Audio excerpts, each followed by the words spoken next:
Shuffle the day deck and night deck separately, then place both decks face down. Decide who goes first, then deal out 4 day cards to each player. Place any weapon, armor, or shield card you may have acquired in front of you. This is considered the in-play area and shows the items your hunter has currently equipped. Every round consists of 2 phases, a day phase and a night phase. During the day phase, each player takes 1 card from the day deck and adds it to their hand. Cards collected from the day deck consist of positive items such as weapons, armors, health, and necessary cards needed to win the game.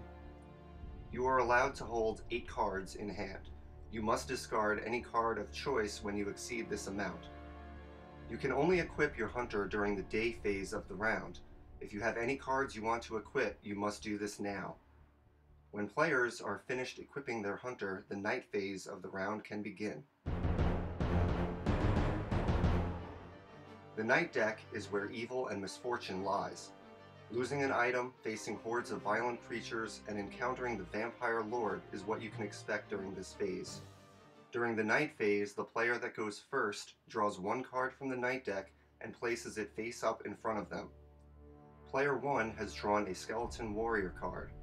When a creature card is drawn, the player must battle the creature alone unless All Slay is indicated in the upper left corner of the card. If the creature card is marked with an All Slay, all hunters join together to battle the creature as a party. There is no All Slay indicated on the Skeleton Warrior card, so this will be a solo battle.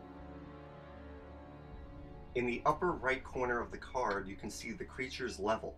This is the number you need to match or exceed by rolling 1 20-sided die in order to land a successful attack. This Skeleton Warrior is a level 10. You rolled a 9, but your Paladin sword has an attack modifier of +2, giving you a total attack roll of 11. With a wild swing of your sword, you strike the skeleton with a powerful blow.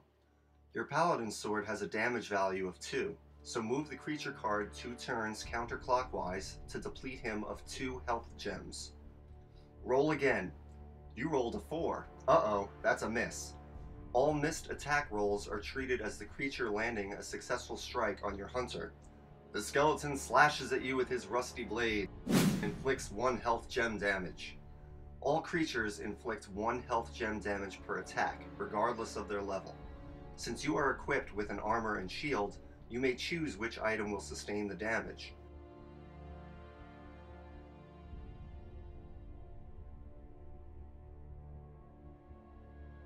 If you did not have an armor or shield equipped, you would take the damage directly from your hunter card.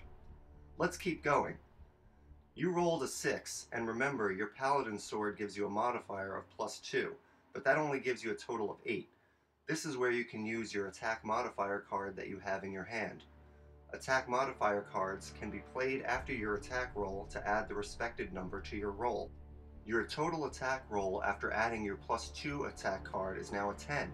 That's another hit. Multiple attack cards can be played together to make powerful attack rolls for high-level creatures.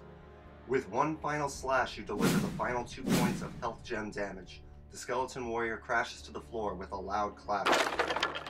Now that the Skeleton Warrior lies lifeless at your feet, you can check him for loot. Loot is a reward collected for slaying creatures.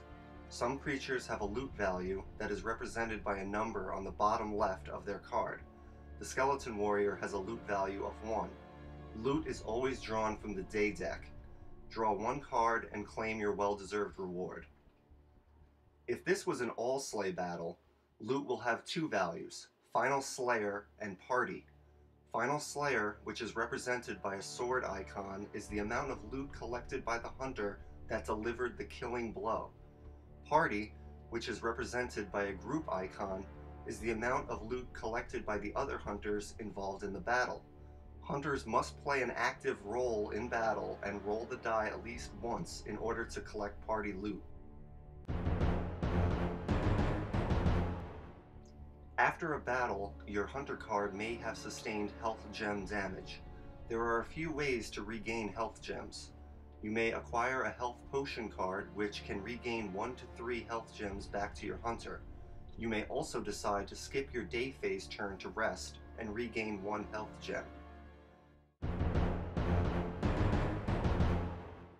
Any hunter card that loses all 4 health gems is considered mortally wounded, losing all cards in hand and in play.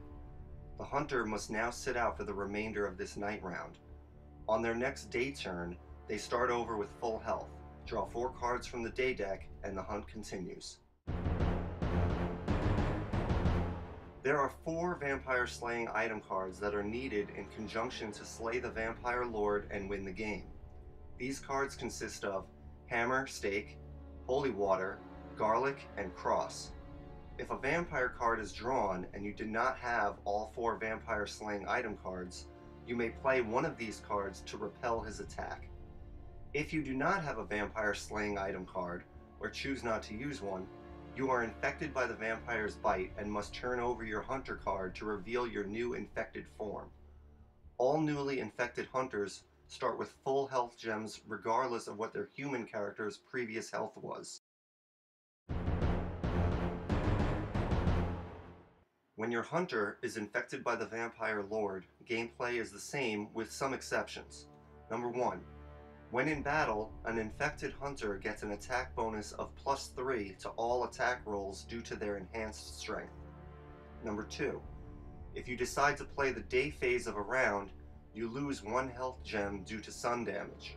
Armors and shields do not protect you from going out in the day. The sun damage must be taken directly from your infected hunter card. Number 3. Regular health cards will not heal an infected hunter. Infected hunters must feed to regain health gems. Certain creatures have a feed value located on the bottom right corner of their card. The value is collected after winning a battle and adds the respected amount of health gems back to your infected hunter. Feeds follow the same rules as loot in an all-slay battle with regards to the final slayer and party icons. Be wary of playing as an infected hunter for too long. If you draw a vampire lord card while infected, you must play a vampire slaying item card to repel his attack. If you fail to do so, your hunter is completely under the power of the vampire and your hunt comes to an end. You must discard all cards in hand and in play. On your next day turn, you start over as a new, non-infected hunter and draw 4 cards from the day deck, and the hunt continues. Antidote cards can be played to cure an infected hunter. When turning back to your human form, you start with full health gems regardless of what your infected hunter's previous damage was. If you draw a Vampire Lord card on your turn and possess all 4 unique Vampire Slaying item cards, you destroy the Vampire Lord, sending him to his eternal slumber